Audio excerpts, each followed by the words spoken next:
In today's video, I'm going to teach you how to add a default value to a Jira field. Understanding how to customize fields in Jira is essential for maintaining consistency and streamlining your team's workflow.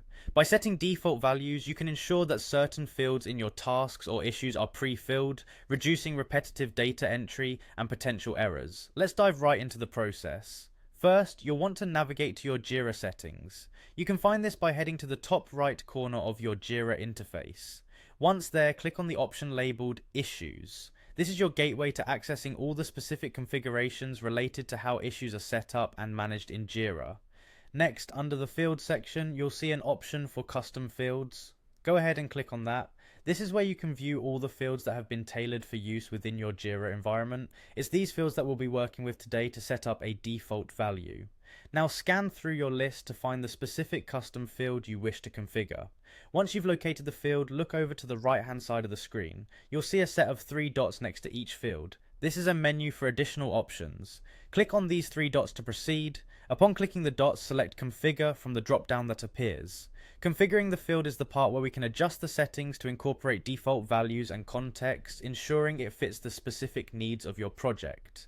From here, you'll want to click on Context and Default Value. This section is crucial because it allows you to manage the different contexts for which the custom field is applicable and set a default value if desired. In the Configuration Scheme section, look for the option that says Edit Default Value. Clicking on this will open up an input field where you can specify the default value you want to be set for this particular field. Choose a value that makes sense for your workflow, something that would commonly be used by your team to save time. Once you've entered the desired default value, you will see an option to set default. Clicking this will save your changes, finalizing the setting of the default value for the custom field. And there you have it, you've successfully set a default value for a Jira field.